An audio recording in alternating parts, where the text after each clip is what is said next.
Hi everyone, welcome back to my channel. My name is Kayla and I'm so glad to have you here. In today's video, we're going to be recreating this image that was produced by an image generator / AI program called Midjourney AI. Sometimes if you're feeling stuck as to what to create that day, using AI is just a great way to prompt new ideas and give you that little bit of inspiration. At least it is for me. I chose this style of home specifically because normally I don't create houses that look like this whatsoever. And in fact, if I didn't have this image as a reference, I probably would not have even thought to make something like this. But it just reminds me of a very modular Southern California modern house. You know what I mean? As I work on this build, I do want to let you know that I'm trying to keep it as a reference of, trying to get it mostly like the picture, but I'm not going to stick to it 100%. Obviously, there's a lot of things that are left to the imagination, such as the backyard. What does the inside of the house look like? There's these various things that I don't see in the picture necessarily that I'm going to have to interpret on my own. And so what you'll find throughout the video is a lot of things kind of go back and forth with how I choose to decorate and style, and eventually I decide randomly I'm gonna put in a pool. I'm just trying to fill in space that also feels natural to the lot, because there does come a point where you have gotten the exterior to look pretty close to the AI image, but then it's like, well, I want this to be a playable build, so that's where I go ahead and fill everything else in, and I think in the end it turns out pretty good. I know I'm not the best builder, and I know that's not fishing for compliments. I genuinely want to get better at building, and I want to challenge myself to do things that are, outside of my box. Another thing that you need to know about these AI images is they're not always going to be 100% accurate as to what's going to work in the actual Sims game. So some things might not translate, especially like in the front here. If you can see, I'm trying to do 2 stairways up into the house to match the image, but the only way for me to make that work was I had to strategically use platforms. For reference, you guys, the last time that I regularly played Sims, platforms were not even available yet. This is actually my first time getting to play with platforms in a complex way to make a house unique. I actually ended up really liking the way that it turned out, because as you use the platforms to like move up a door, then on the other side of the door you're going to have to match that platform, or so on and so forth. I will say that it does get easier as you do it a few times over. I don't know if anybody else out there is like this, but let me know in the comments if you struggle with this too. I oftentimes stop myself from creating a lot of the time, not even just Sims, but just creating in general, because I'm afraid I'm going to mess up and I'm going to make a lot of mistakes and it's not going to look good and people are going to judge it. Just all of those kind of negative, self-sabotaging thoughts. What ends up happening is you end up not creating at all because you get so overwhelmed by those internal voices telling you that you're not good enough or what you're making is just stupid and pointless. Like, I totally have been on that end of things. I live that probably daily, but I am working every single day to try to deconstruct those thoughts, figure out where does that come from and how to fight against it. My way of combating those feelings is I'm just trying to make things that make me happy, and I'm trying to do the things that make me the happiest,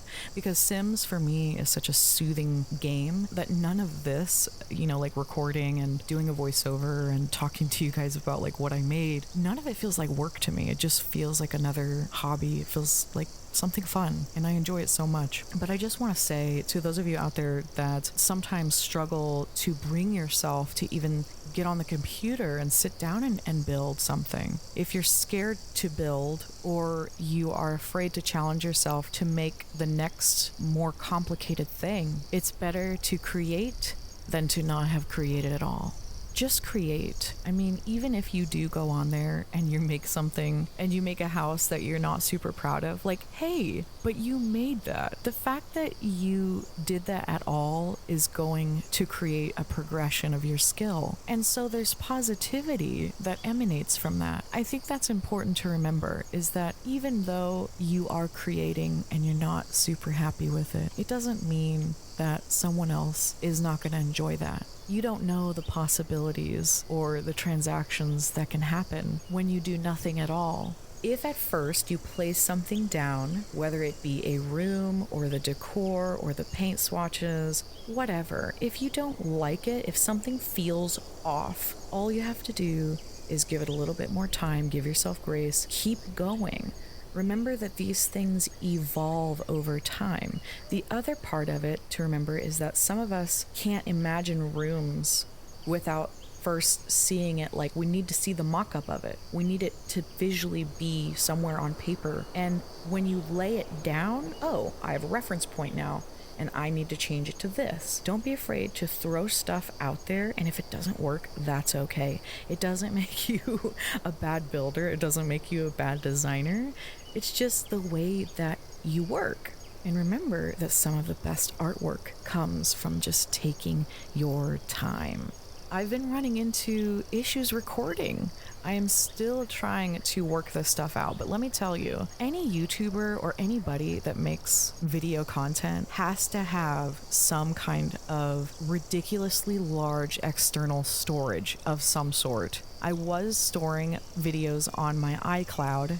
I have like 6 terabytes on there, but for some reason, my video capture will not save it over there and it keeps crashing. And then when I tried to record it to my desktop locally, it would also keep crashing, even though it says, oh, you have 300 gigs available. Nope.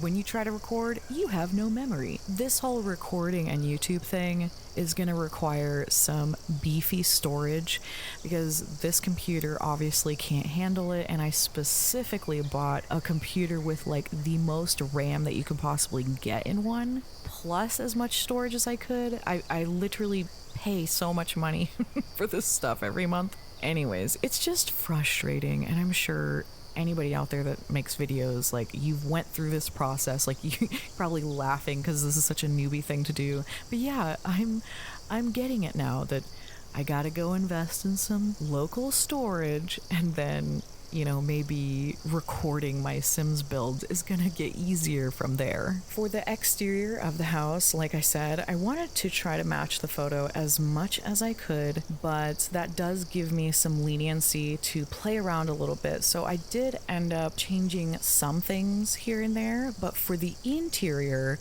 at first I was not sure what kind of style I was gonna go with. However, I knew that I wanted to do something a little bit more luxe. And in the end, what I ended up doing was I imagined a bachelor living in this house, like a single person, because this is going to be a 1-bedroom, walk-in closet, 2 bath, a kitchen and a dining, you know, maybe some room for other activities. I put a bunch of space in the backyard, a pool, pretty much everything that you would need to be a single bachelor pad.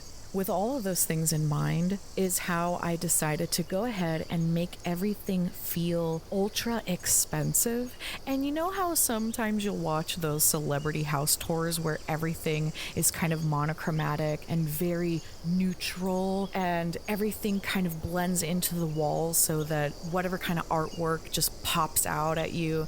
That's kind of the vibe that I'm going for. And what you'll see eventually is all of the rooms are kind of a low intensity, very calming kind of vibe. But of course, if you guys want to download this and change anything about it, you are more than welcome. It's already up on the gallery. All the details are in the description down below. But yeah, I wanted it to feel swanky and expensive, and you'll also notice that I use a lot of items from the Eco Lifestyle pack and also the Dream Decorator pack, because I literally just bought those probably the same day day that I was building this house, and I really wanted to try out those items, which when I saw them, a lot of it reminded me of more of a Swedish / Northern European IKEA look, which then inspired, well, I'm just going to make the house pretty minimalistic. I don't want to go too hard on the decor because I want everything to be very sleek and easy on the eyes. And hey, if you think some of my design choices are hideous and ugly, then that's exactly the look I was going for, because rich millionaires tend to have really poor taste in design. Or at least when they try decorating their houses, it doesn't always look great. So yeah, thank you. If you're watching the video and you ever notice that I'm kind of all over the place and scatterbrained when it comes to decorating and building, yes, you are correct. I am ADHD as hell, which makes me tend to not have a structure when I build. Of course, I'll get the framework down, but from there, it's just kind of whatever in the moment happens, and that's just how I am as a builder. I know that would not work well in real life, but in this game, it works for me, so thank goodness. As I was building this home, I was so scared that it was going to come out really boring, just kind of bland because of all those neutrals and keeping it very simple. But you know, minimalism is a style in itself, and I know that there's people out there that enjoy it, so I'm not gonna get down on myself. I really do like how everything turned out in the end, especially when I added just like a few little things in the backyard. It really tied everything together. I think that's a lesson to be learned when you're building as well, is don't judge yourself too hard until after you've really put in those final details. That's the last little things that you need to really amplify everything. You're probably gonna see in here at some point that the layout for the kind of northeast corner of the house changed quite a few times because I wasn't happy with my original placement of the bathroom, that I, for whatever reason, connected it to the dining room at first. I think I just didn't know what the hell to do with it, so I just shoved it over there. But then I was like, no, if somebody is going to come into the house as a guest and wants to use the bathroom, they're not going to walk all the way across the house back to the other side in order to use the bathroom. That's just like way too far of a walk. So I end up putting it across the hall and then kind of squishing everything down a little bit so that the closet is further down. The master bathroom remains the same. But yeah, it all ends up turning out good in the end, trust me, but it looks a little hideous at first. If you guys are listening at any point in time during this video, can you do me a favor? Can you go down in the comments and let me know who are some of your favorite YouTube Sims creators, because I am on a mission to find some new people to watch, and I would love your recommendations because you guys have probably been around in this community a lot longer than I have, and I only know of like a few people. So yeah, I'm very interested, and it doesn't matter how many subscribers they have. If you know of someone that's really, really good and entertaining and like makes beautiful pieces, definitely let me know in the comments. The shades that I end up placing down in the dining room and the living room, I'm just going to pretend that those go up and down and are remote controlled, because that is the only thing that would make sense to me in this scenario, because I don't want to necessarily put curtains on there. None of the curtains in this game fit these windows. Yeah, let's just pretend that these are some luxury shades. Speaking of these windows, I am a huge fan of large open windows, but there is a drawback to these. There's little to no privacy when you actually live in a house like this. Would you guys live in a house like this? Because I don't think that I could. I think I'd be too paranoid personally. You know, I would probably need to have completely bulletproof windows and an insane security system. And I know what you're thinking. Look at that freaking trail over there. There's 100 Sims that pass through it a day. This is kind of like a public walkway all the way around the house. If you think that I haven't considered that, I do end up building a privacy fence around there. I do want to be realistic with these builds. I don't want you to be kind of thrown in and feel like a fishbowl when you have a house with so many giant windows. Like, I totally get it. That's why I do go in later and add in a little bit of trees and add in some hedges and that type of thing to, give your Sims some sense of privacy. I feel like from last video to now, I have made some progress, but there is some sad news that I have to tell you. For this video, I did get everything recorded except for the living room and some of the outside stuff for the backyard. The reason being, kind of what I was telling you guys earlier with my memory issues on my computer. As I've been trying to record, I have lost some footage because of those crashes. Everything else is recorded, and you'll see that in this video, and that's why this one is going to be a lot longer than the last video, which I'm very happy about. If you see any skips in the footage, that is why. I think with this build, it really solidified in my mind that The Sims 4 swatches for decorations and for building, like, none of it makes sense to me. Like, can I just complain for a moment? Like, just one moment, okay? What the fuck? For some reason, I was just having the hardest time making everything cohesive in this house. And I feel like I'm dealing with that with almost every build. I want to stay within like a very just simple palette, and these things just don't go together most of the time, and then you kind of just have to force it to work anyway. No wonder so many people download CC for their builds and mods. It's very frustrating trying to get this stuff to fucking work together. But you know what? I have not lost out on all hope. I am going to continue working with it and challenging myself no matter what. If others have made it work all of these years, I'm also going to have to make it work. But can we all just collectively agree that these swatches are a meme at this point? I want to share a little bit about myself so that you guys have a chance to get to know me, especially if you listen to these regularly. My name is Kayla, and I am a 31-year-old woman living in Oklahoma City, Oklahoma. I have lived in Oklahoma City for the last 9 years or so, and prior to that, I grew up in a tiny town with not so much going on. I currently live with my boyfriend Cam, and we have been together for nearly 3 years now, and we also have 3 fur babies.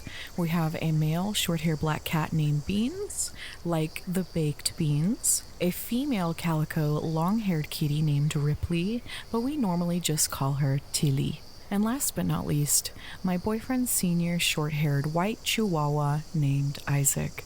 If you want to know the story of how we met and got together, let me know and I'll share that in a dedicated video in the future. Cam and I are in our final months of living here in Oklahoma before we make the cross-country move to South Carolina. Our lease is up at the end of June, but we are currently saving up money so that we can hopefully get out of here by September. There are several different reasons why we're going to be moving, but the main reason being that we can be closer to Cam's family for a while. His dad hasn't been doing too well health-wise, and it'll be good for us to be nearby to help out as needed. And being completely honest with you, I've always wanted to live outside of Oklahoma at some point. Always secretly prayed/manifested for years that someone would come wisp me away and get me out of here. And now it's finally happening. I'm very, very excited to start fresh with new surroundings and just be closer to our closest group of friends as well. It starts a new chapter in my life where hopefully I get to completely unmask and be more of myself than I've ever felt comfortable being before. Confidence, which is kind of what I'm looking for here, it's a journey. And I don't want to say that moving away is going to solve all my problems, but it does pose new challenges that force you to grow. And that is what I am interested in doing. I already know the joy and freedom that lies beyond the threshold. Like, I can just feel it in my bones. My partner and I talk about it often together, and we are looking forward to all of those amazing experiences that we're going to share together when we get there and visit some of his favorite state parks. And then, the ocean is just a few hours drive from where we're going to be living as well. Every single day from now until when we leave, and then even beyond that, we are actively trying to utilize every step of the way to make good decisions for ourselves and truly work on bettering our lives for the long term of it. Because stepping into that authenticity is really what propels me to stop everything and sit down and create again. Making Sims. And I told myself years ago that I wanted to take YouTube seriously, but my goodness, that was 10 years ago now. Building in The Sims makes me happy, so that's why we're here. It's genuinely been giving me something to look forward to every single day. And I do tend to spend most days depressed, not by choice, but as a consequence of many life and trauma factors. It can get very difficult finding joy in the things you normally love. But something inside of me sings when I think about the endless possibilities of playing The Sims. The same spark that I feel now is that which I felt at age 10 playing for the first time. I'm not going to hold myself back anymore, and I want to share my creations with all of you. So again, thank you for being here. It really truly means the world. Right now, as I am recording this, it's 4:38 in the morning, and it's May 13th, but yesterday was Mother's Day. Shortly after I woke up, my boyfriend came inside from taking the dog to go potty. He came in with a somewhat sad look on his face and expressed to me he had some news to share. He let me know he saw 4 kittens poke their heads out of the storage closet outside of our apartment. The closets are connected to a series of awnings where our cars and many of our neighbors' cars get to park under. This also is connected to a road where everybody coming and going from the apartment will travel. In years past, my boyfriend Cameron has witnessed multiple victims of these cars, literally squished animals on the roadway from previous litters that have been born in the same area. So that's why this was of immediate concern to us. When he told me this news, I was just devastated, because what I feared most was having to know that there were more babies that might not survive through this summer. However, I don't want to take away the credit of cats who have survived much, much worse seasons and much worse situations. But I didn't want to chance it, I asked him some questions about if he was sure that there was only 4 of them and if their eyes were open, etc. And he confirmed that yes, their eyes are very wide open, but he wasn't sure how old they were. I think within a few seconds, both of us had looked at each other and knew exactly what we needed to do. Together, we had decided that we had to come up with a game plan for how we were going to save them.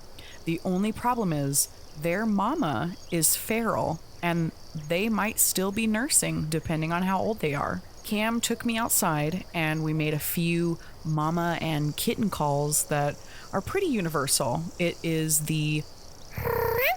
And within a few seconds, a few kittens, one after the other, came sliding out of this little hole in the shed. The same hole where the last batch of kittens were also born. This mama kitty is very smart to have found such a safe space for all of the babies to be born. And reason being is this storage shed is pretty much unused. After we confirmed that we saw the babies, I could tell that they were still extremely young. And my guess was 3 to 4 weeks old. But later I, went back inside and checked some references.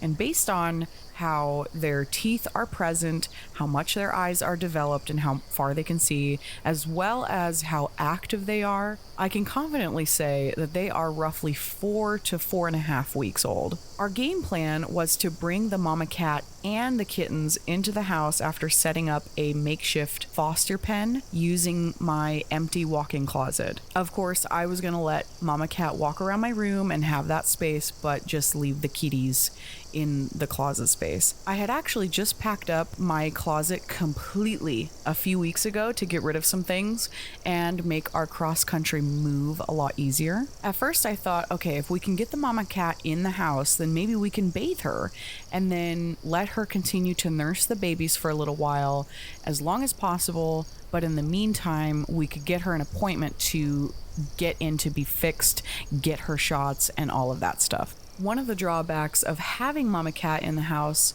is it could pose a problem with her having fleas. It's just, we thought about all the angles of things that could go awry and things that could happen, but my main concern was getting them in the house so that they don't get ran over, allowing the mama cat to still nurse them. Well, let me tell you what happened. After we talked about what we wanted to do together, my boyfriend laid down for a nap and I immediately got to work. I set up a small litter box area, a plate of water, a plate of pasty cat food, and a closed pet bed in there, and a stuffed animal.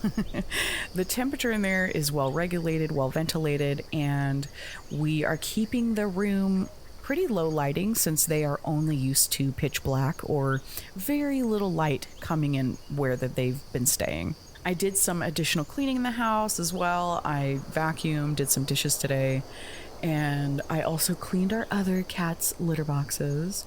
And then after that, we ordered some pizza because we wanted to make it pretty easy. We just ordered like some Pizza Hut. But while that was being made, we were really on a mission to get the babies in the house first. We grabbed a box, went outside, and were awestruck to see that the garbage pickup man was parked right next to where we intended on being to get the cats.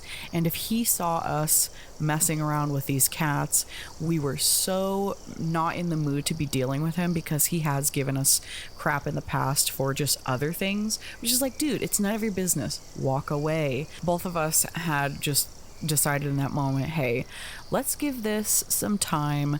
We will eat our dinner, all of that. We can always come back out here and do this later. But this guy would not leave. He was sitting there for the longest time because apparently his truck had broke down while he was picking up people's trash. But after dinner, all is okay. The guy finally left. We went back outside with the box and we managed to coax all 5 of them. Yes, 5 kittens out of the storage closet. We thought that there were 4. Nope, there was 5 of them. Mama Kitty was there with us the whole time and didn't mind that we were taking them in at all. She just completely trusted us. When I was picking up each baby, I noticed that most of them had full bellies, which meant Mama Kitty was doing a good job taking care of them. As soon as we caught all 5, I was feeling a little too confident and just picked up Mama Cat way too soon.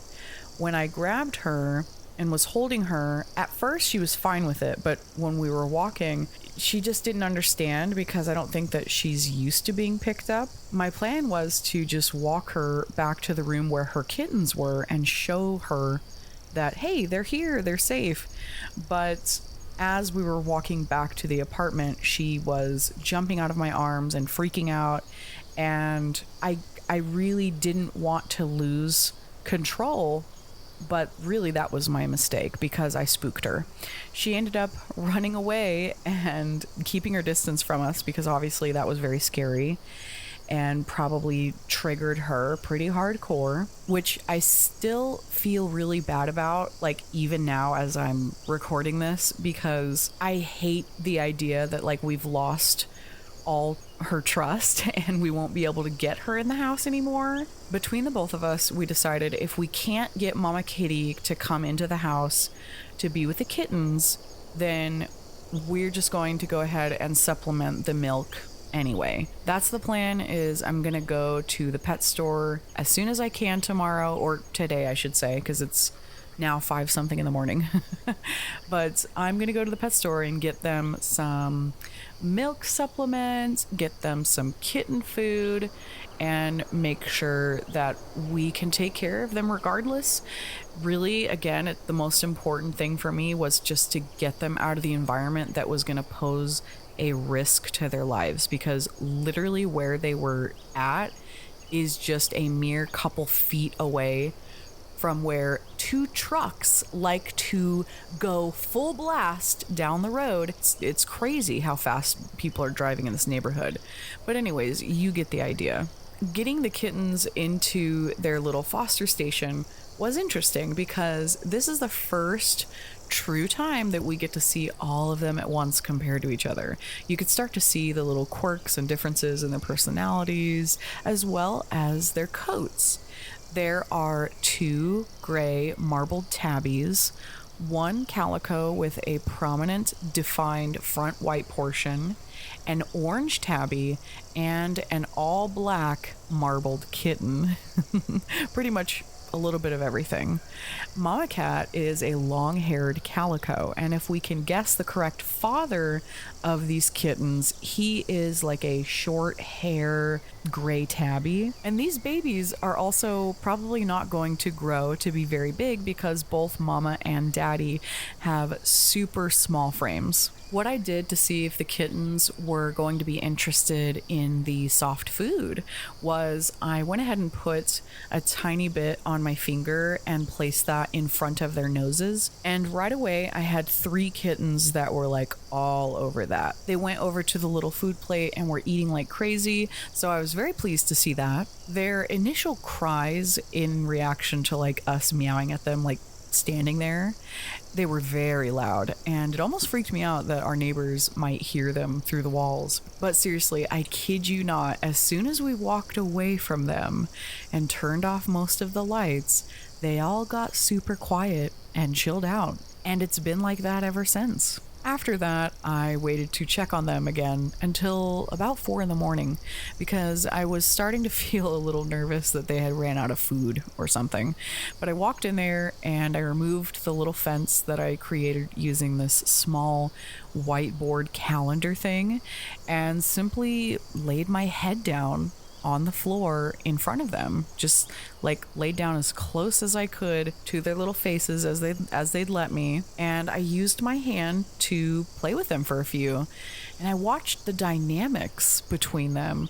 Eventually, I watched all of them go over to the plate of food and get a good portion in their tummies. I think there was only one of them that was not up for eating, but that's fine. I will definitely be watching her. I will say that most of them have been so warm to me this entire time, and they act so unfazed, except 2 out of the 5. One of them likes to run and hide until it gets super quiet. Then what he does is he runs like full blast and pounces his way through the situation to see what's going on, and then he will run back to his hidey hole if it's like there's too much.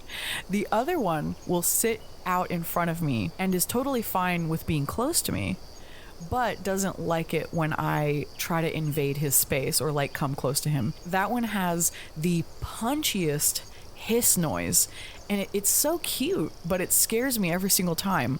I'm never prepared for it. But also, I'm a very jumpy person.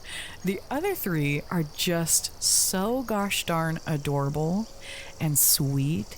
Just imagine the sweetest little kitten that you can. The most calm, chill, just so cute. There came a moment where I was feeling so much gratefulness that my face was sitting 4 inches away from these 5 precious kittens who were quietly staring into my soul. One reason I really wanted to get them in the house today was because I knew that we were supposed to get a lot of rain and thunderstorms tonight. It scared me so bad thinking that these kittens would still be in that storage closet being so freaked out and cold. While I was laying there I started to hear very heavy rainfall outside my window. I was staring into these little tiny beings' eyes, wondering how all of this happened in the span of just a few hours. There aren't many things in my life that make me happy, but being around the peaceful innocence of animals is one of those things. Tears were streaming down my face thinking about this, sincerely, and I was just contemplating how thankful I was to be experiencing this. It was such a beautiful moment, even though it sounds so sappy and like dumb, but I had all of these 5 kittens right there in front of me, delicately playing with each other, just being so serene. And with all of the bad things that are happening in the world and all of the things that have been happening in my life, it was just like something that I really needed. The entire time that I was with them and we had that little moment together, I was speaking to them in a very soft, pleasant tone while I pet them. And I will continue doing so because I want them to be socialized. It will make it so much easier to adopt them out if they are already used to people. As I was listening to this rain fall on the window, the room got really quiet. The more quiet that the room became, the more still that the babies got. Their full little bellies and the quiet darkness was probably soothing to them. That's why they eventually all fell asleep. One remained sitting there with eyes wide open on me, and I remember looking back at that one saying, "Thank you. Thank you. Thank you for being so sweet to me." And when I spoke to that little kitten, it's as if they were pleasantly listening along and responded to me, because they stomped their little white kitten feet over to me the few steps and just started licking my hand. I knew she just wanted to taste the salt and was looking for something to nurse from, but I let her. And the closer she came to me, the more gushed out crying I was, because it was some of the first moments of real peace that I have had in a long time. And I really needed that cry. Who knew watching kittens sleep, play, eat, and just be could be so beautiful? I cried for a long while after it happened. I wanted to let the babies get some sleep, so I placed the door back where it would be stable and slowly creeped my way out of the room as to not make a bunch of noise. And yeah, now I'm telling you guys the story. I have my fingers crossed that we can find some lovely adopters for these babies and get them into some really good homes, because they deserve it. You know, after all the crap that they have been through living out in a storage closet, they just need to be in a warm, loving home. All right, guys, we are winding down on our last few details of this build. I am just adding in some foliage for the backyard and making it feel a little bit more complete. I really appreciate you guys being here and listening today. If you enjoyed today's video, go ahead and leave a like, leave a comment, and don't forget to subscribe while you're here. If you want to see more videos like these especially, turn those notifications on. And like I said in my previous video, if there's any way that I can improve these videos for you guys, just let me know. I am totally open to feedback, constructive criticism, any mod suggestions that you guys have. Whatever it is, leave it in the comments, because I am ears wide open. And this is pretty much the final piece. I hope you guys like it. How do you think I did compared to the AI mock-up? Leave me your thoughts down below. Thanks again for being here, guys, and I hope you have the loveliest day ever. See you later. Bye-bye.